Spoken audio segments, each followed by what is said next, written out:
Chapter 1, World's End. This chapter is updated by Novels.pl. After copying the last character of the Figaro formula, Lin Yun carefully closed his magic book and left the empty, decaying library. A deep crack stretched across the sky, coming from the Netherstorm. The blood-red sun seemed to be giving out its final radiance, spilling with light and heat. The cruel, hot sunshine bathed every corner of the city while forming a fog of steam, taking away the last bits of life from there. The shelter tower in the center of the city was still working, but that faint, bleak light always made people think about the old man past his prime who had always protected Heist City's shelter tower for 3,000 years, while also reminding them that this era was about to end. This was Noscent, a world which had once birthed a magnificent magic civilization, but was about to die due to mana depletion. When Noscent was at its peak, humans truly were able to bring magic to unimaginable heights. The mages from that time had world-shattering power. They sent expeditions through myriad planes and countless other races shivered under their staves after being subjugated. They even proclaimed themselves living gods. In fact, if the mana hadn't been used up, some of them really would have been able to live almost eternally and have godlike power due to their thorough understanding of the secrets of magic. Unfortunately, these times of grandeur had come to an end with the exhaustion of the world's mana. Humans weakened day by day, and the huge magic fleet remained docked at the harbor. The frightening magic crystal cannon couldn't let out its ear-splitting sound anymore, and those countless planes once again regained their peace and no longer had to worry about the threat from these conquerors. Even those mages that had once been able to challenge the gods eventually began to fall. They were shocked to discover that they were powerless before the ravages of time after they lost their magical abilities. Name after name that would once conjure forth heroic memories became engraved on tombstones. They followed Noscent's decline and gradually became forgotten in the ash heap of history. The only things they left behind were the magic books in the library that Lin Yun just left. Each of them contained the crystallization of their experiences and the knowledge of many lifetimes. In the era before the exhaustion of mana, such a bounty would have been enough to make any mage go crazy from joy. But now, these books rested in the library untouched, covered with a thick layer of dust. They no longer had any meaning, except as a reminder of Noscent's former glory. In Lin Yun's eyes, they weren't even as useful as the Figaro formula. At the very least, the Figaro formula could let one extract a bit of mana from the void while meditating. In this mana-depleted world, the books with their powerful spells and widespread, profound knowledge could only be considered materials for leisure reading. I'm so unlucky. Ever since he appeared in Noscent 20 years ago, Lin Yun had always been brooding over his misfortune. Wasn't the usual transmigrator able to save their world and then enjoy a fulfilling life? Why did he have to hunt for food in the desert? Why did he have to be buried with this world that was about to perish? This was too unfair. At the very least, he should have ended up in a better time period, such as the Noscent of countless years ago. Although the magic civilization was far from mature at that time, countless mages were still fumbling their way forward, slowly exploring the applications of magic. Humans hadn't yet reached their greatest heights, where they would one day use magic to create miracle after miracle. But at least the Noscent of that time hadn't yet had its sky ripped apart by the Netherstorm and its land parched into endless deserts. The world had still been brimming with inexhaustible mana. Most importantly, the people of that time hadn't needed to suffer through countless nightmares about the imminent end of the world. Lin Yun sighed. He dragged his exhausted body through a deathly silent street. There was not a single sound in the surroundings, making it seem as if Lin Yun was the last person remaining in the entire world. Noscent was slowly treading toward its death. The natural resources that mankind relied on to survive were steadily getting exhausted every day. The human population of Heist was getting sparser and sparser. At this rate, they might not even last until the final moment of the world. It seemed that Heist might turn into a true ghost town under this silence. This near-at-hand and desperate future made Lin Yun feel a chill. That's not right. It's actually a bit cold. Lin Yun had lived in Heist for 20 years and had long been used to the cruel sun as well as the scorching desert outside the city. This feeling of cold that he hadn't experienced for the past 20 years felt like a viper digging into his clothes, leaving a tingling feeling in his back. Fear flashed across Lin Yun's face,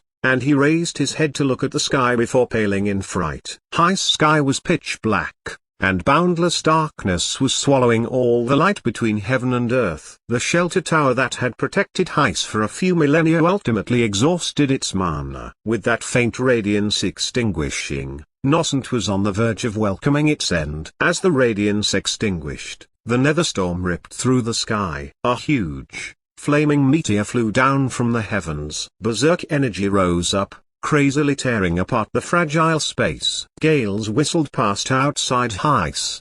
The peaceful dunes transformed into waves of sand, flowing toward Heiss. The earth was caving in. The entire world was swaying fiercely as the lofty buildings toppled over. Lives faded away one after the other. Cries for help, prayers, screams. Heiss, which had been silent for millennia, suddenly became extremely noisy. Blood and flames filled every corner of the city. The last city of mankind was finally reaching its end. It's finally coming.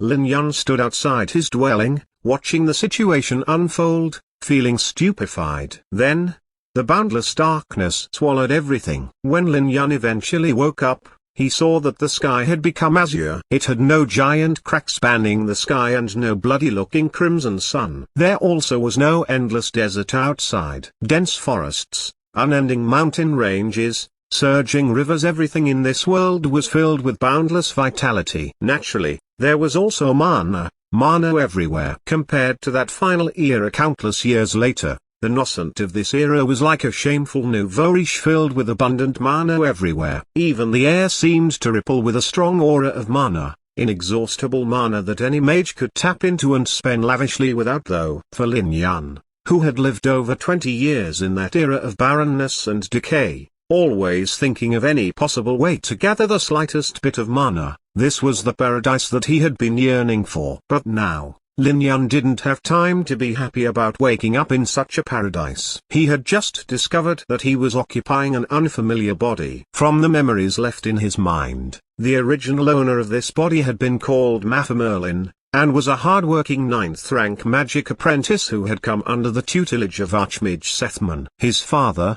Locke Merlin, had operated an alchemy business. He had been in charge of Flashing Gold, one of the 7 great alchemy chambers of commerce of Thousand Sails City. It seemed pretty good, a well-off family and a promising future. Unfortunately, this was already something of the past. Maffer Merlin was really unfortunate. He had just stepped through the threshold to become a 9th-rank magic apprentice, putting him one step away from being able to wear the black gown and truly become a respected mage. But at that time, his affluent father had an accident. A storm swallowed the fleet of the Flashing Gold Chamber of Commerce, including Locke Merlin. Several hundreds of people weren't able to survive, and the priceless goods sank to the bottom of the sea. It was a true disaster, and it startled the entire Thousand Sails City. This naturally included the creditors of the Flashing Gold Chamber of Commerce. The Flashing Gold Chamber of Commerce, one of the 7 chambers of commerce of Thousand Sails City,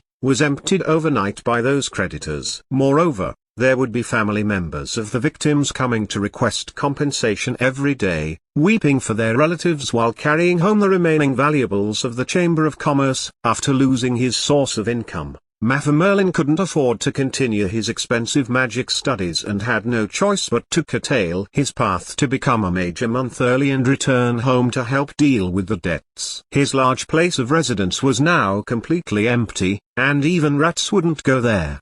The last servant had snuck out 3 days ago with a few dozen gold coins, all that he could find, and now, besides an old butler that was unwaveringly loyal to the old master, only Lin Yun remained. Right, there is also a contract apostrophe. That contract was sent by Locke's younger male cousin, Fario. According to the family tree, he would be Maffer's uncle. When Locke was still he took care of that younger cousin, giving him a lot of shares of the business every year. Later, he spent a lot of money and used his connections to get him a seat as a public security official. This was a very lucrative job, and all kinds of money would land in his hands every year. It was the same this time. Before Locke went out to sea, he gave his cousin a contract promising a share of the profits as per usual. He didn't need to spend anything and would get a large payment once the voyage was over. No one had thought that such a freak disaster would happen on this trip. just as no one had expected that right after Locke died, his dear cousin would bring the contract and ask for money as the terms promised. This was the contract that was now in front of Lin Yun. It wasn't a huge amount, a total of 8,000 gold. Back when Locke was still around, one of Mappa's magic experiments might have used more money than that. But the problem was the timing. To the current Mappa Merlin,